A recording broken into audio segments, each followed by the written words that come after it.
Caso vocês sabem o que é na verdade One Piece, e se eu disser pra vocês que eu acho que descobri o que na verdade é o tesouro de Gold Roger? Hoje eu vou lhes contar teorias tiradas da última saga de Wano e do último filme da franquia a ser lançado, Stampede. Isso tudo e muito mais você vai ver no vídeo de hoje. Bora lá!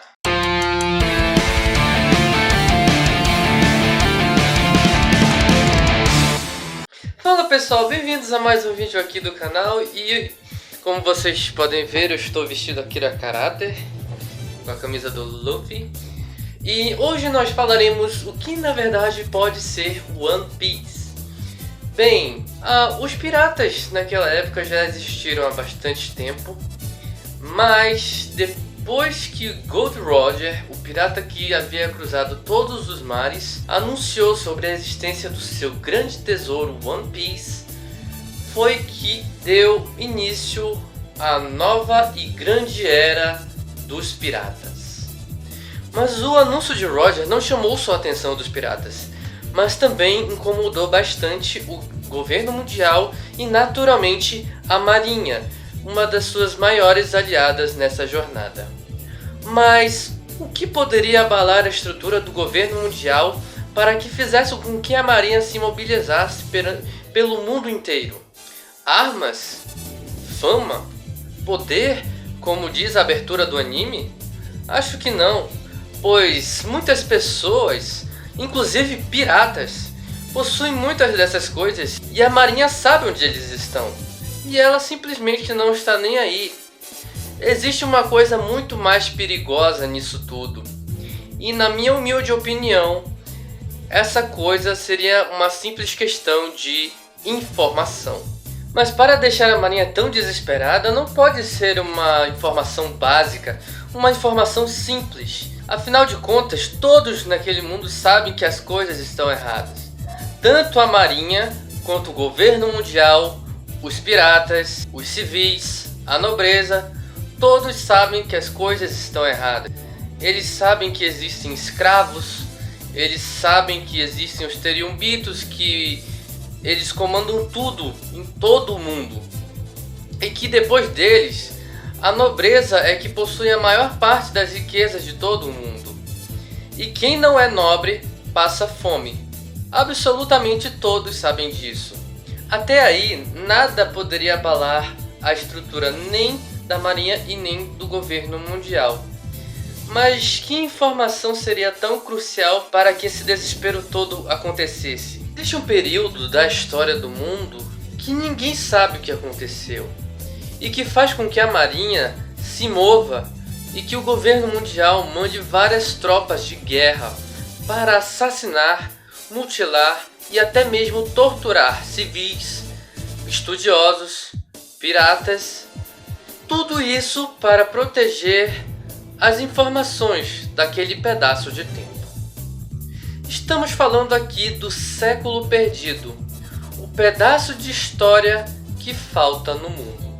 Contudo, você deve deduzir que One Piece tem a ver com a história do passado, o século perdido que ainda não foi contado.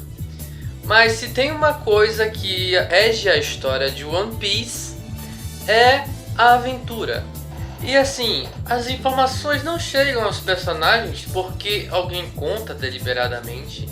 E não é como se eles fossem chegar em Laftel, que é a última ilha, e encontrassem um livro contando sobre a história do século perdido. Até porque isso não faria o menor sentido, nem mesmo para a tripulação e nem para o próprio Luffy. Até porque o melhor do que contar uma história, ouvir uma história, é vivenciá-la. Por isso, meus amigos, venho dizer de antemão que eu acho que One Piece pode ter a ver com viagem no tempo. Bem, isso pode acontecer por meio de uma pedra, por meio de um lugar, por meio de um portal, ou até mesmo por meio de uma Akuma no Mi, que eles podem achar lá em Raftel, comer e viajar no tempo. Podemos ver na recente saga de Wano que essa fruta existe e que ela é usada pela mestra Toki, que é a esposa de Oden, que era o antigo líder do país de Wano antes dele ser dominado por Kaido. Ele também foi tripulante do navio de Gold Roger, que é o atual rei dos piratas. Bem, a Toki, ela mencionou que não poderia viajar para o passado e nem poderia mandar os seus subordinados para lá. Mas e se outras pessoas pudessem? Uma teoria bem válida é que Luffy, quando chegasse em Laftel, seria mandado direto para o passado na época do século perdido. E lá eles vivenciariam muitas batalhas importantes, inclusive teriam um papel fundamental naquela guerra, na guerra que estavam sendo travadas naquela época. Mas para vocês compreenderem melhor essa teoria, iremos falar sobre alguns tópicos importantes.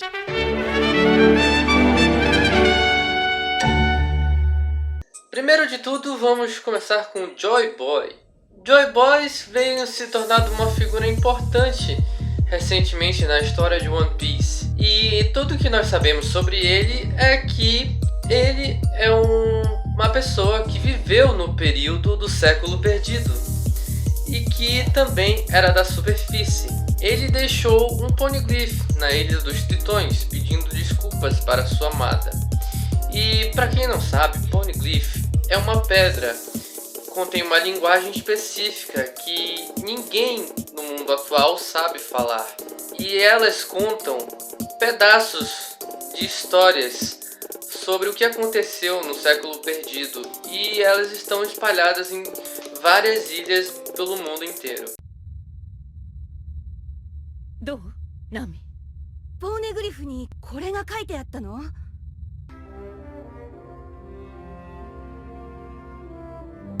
Voltando à nossa história, no poneglyph diz que ele não poderá cumprir a promessa que eles fizeram um para o outro.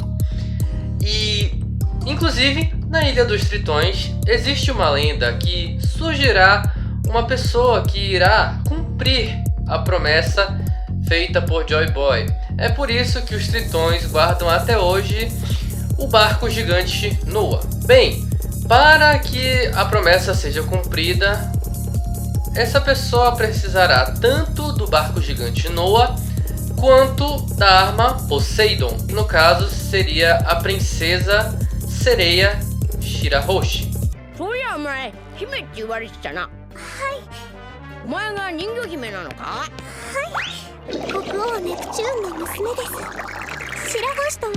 Muitos acreditam que ele possa ser um gigante.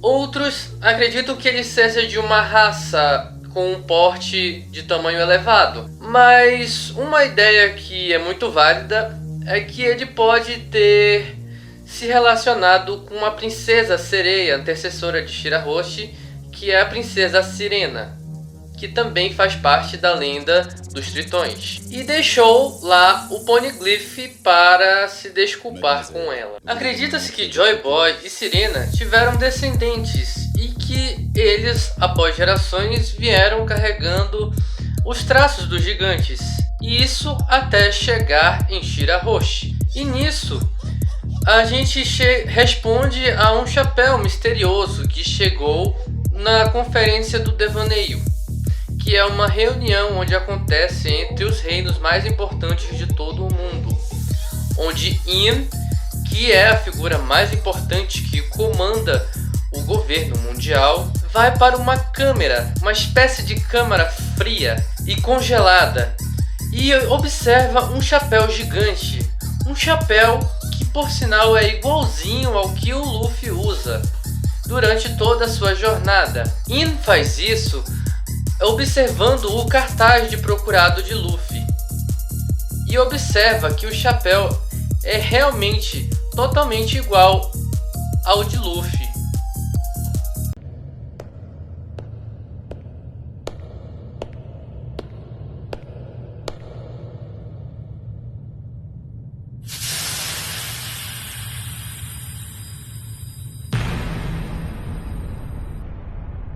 próprio Doflamingo disse que sabia da existência do tesouro da marinha e disse que isso poderia abalar bastante o mundo.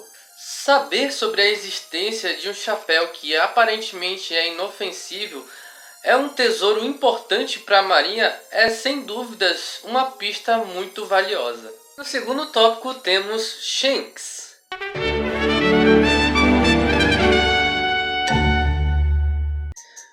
Shanks é um personagem bastante curioso. Ele foi o portador antecessor ao Luffy do Chapéu de Palha. Inclusive, ele era um dos tripulantes do navio de Gold Roger e ele recebeu o Chapéu de Palha do próprio capitão. Muitos consideram Shanks um traidor, mas eu particularmente não acho que ele seja um traidor. Mas eu vou explicar isso para vocês no decorrer do vídeo.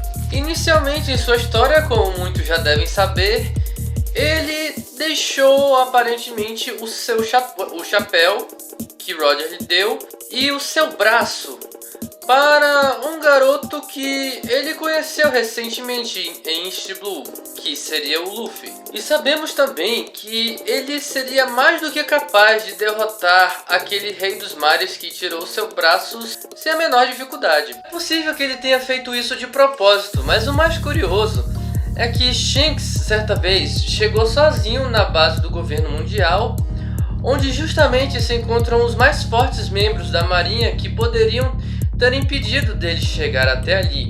Muitas pessoas acham que Shanks pode ter alguma influência ou até mesmo ter trabalhado para a marinha escondido.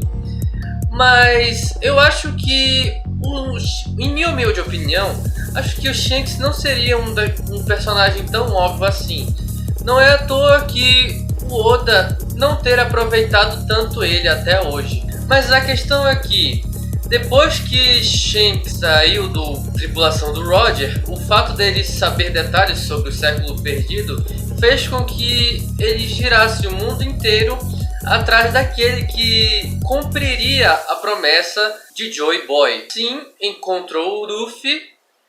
Na forma de estimular ele a se tornar um pirata, perdeu o seu braço. E para garantir que ele seria realmente um pirata, ele deixou o seu chapéu como garantia para que posteriormente ele pudesse retornar a ele. Ao longo da história de One Piece, podemos perceber algumas coincidências muito fortes, como por exemplo, quando eles chegam na Grand Line, eles recebem um log pose justamente de um dos ex-tripulantes do navio de Gold Roger. E mais posteriormente, quando eles chegam em Alabasta, eles dão de cara com Nico Robin, que é a única pessoa viva do mundo atual que consegue ler a escrita perdida, escrita nos Poneglyphs. Ou então, mais posteriormente, quando eles chegam em Alabasta, onde Robin encontra o Poneglyph de lá e lê a mensagem deixada por Gold Roger. Isso espanta não só Robin, como as pessoas que estavam protegendo a pedra. O fato é que todas essas coincidências fizeram com que o Chapéu de Palha fizessem o mesmo caminho que a tripulação de Roger e fizesse com que eles encontrassem os Poneglyphs importantes para que eles pudessem entender toda a história perdida. E finalmente chegamos ao nosso segundo tópico, que seria o Rayleigh.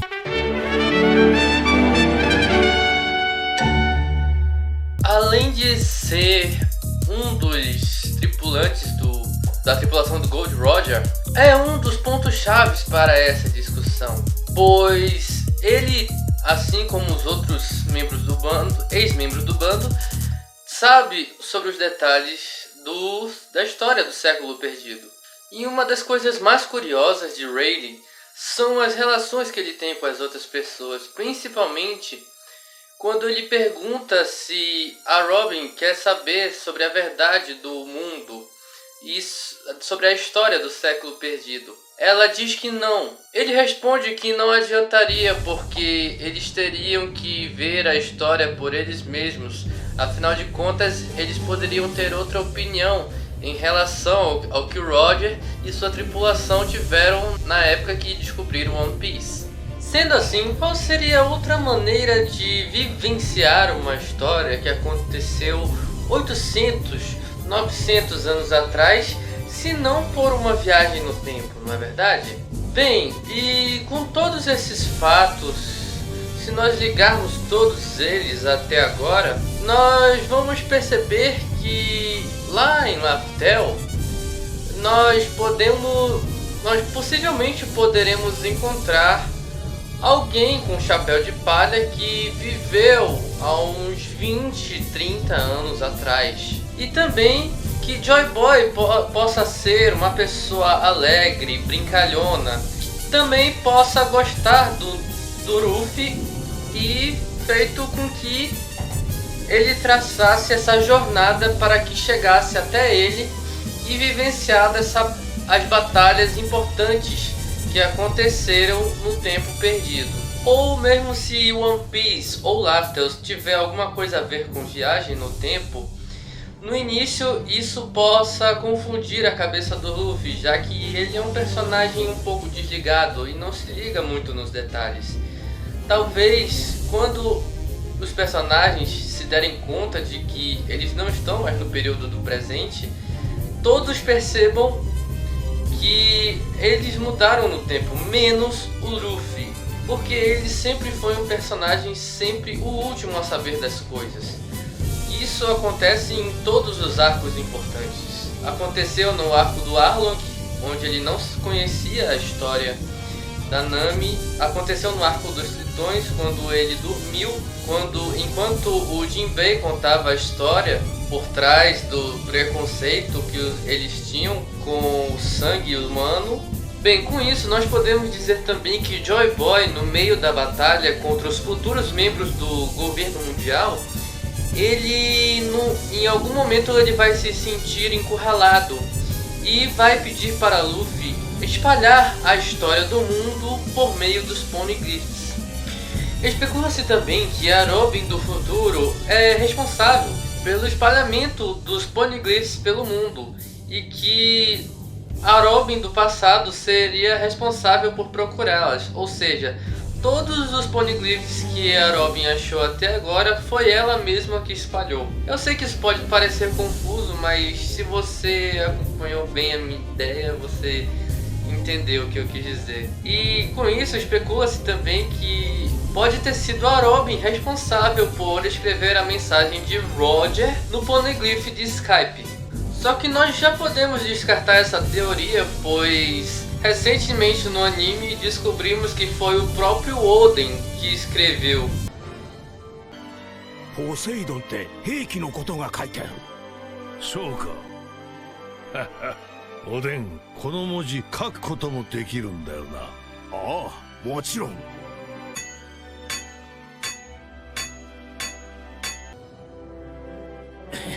これでいいか。ああ、上出来だ、おでん。我ここに至り、この文を最果てへと導く海賊ゴールディ・ロジャー。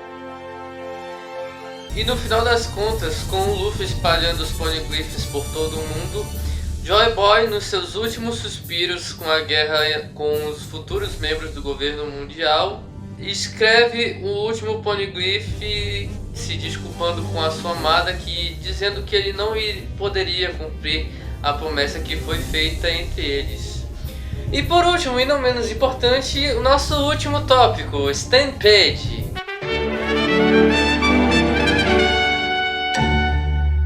Bem, eu não vou me aprofundar muito nesse tópico, justamente para não dar muito spoiler sobre o filme para quem ainda não assistiu. Mas basicamente, Stampede se trata de um festival, uma espécie de gincana que vai acontecer em uma ilha usada por piratas que geralmente usam para comemorar alguma ocasião importante. Todos os piratas do mundo todo são convidados para o evento. Basicamente é uma gincana para caçar baús de tesouro espalhados por toda a ilha. Bem, chegando lá, todos ficam animados com a gincana, mas no decorrer dela, muitos piratas, inclusive o próprio Luffy, fica empolgado com um baú do tesouro. Mas posteriormente, um participante específico do torneio da Gincana diz que aquele baú não é um simples baú que carrega um simples tesouro. Na verdade, aquele baú carrega simplesmente o próprio One Piece. Bem, com tudo isso, talvez nós podemos deduzir que isso seja o Oda querendo se comunicar com a gente, dizendo que talvez One Piece não seja um tesouro imenso, cheio de pedras preciosas e tudo mais. Talvez seja ele dizendo que One Piece seja uma relíquia ou algum artefato, ou até mesmo seja ele querendo brincar com a gente com uma espécie de trollagem para confundir mais a mente dos fãs. Então é isso aí, pessoal. Se você está assistindo até aqui, muito obrigado, vocês são demais. Deixe o seu like, dá essa força aí pro canal, compartilhe. Me siga nas minhas redes sociais, Instagram, Facebook. Me siga também lá na Twitch. E nos vemos no próximo vídeo.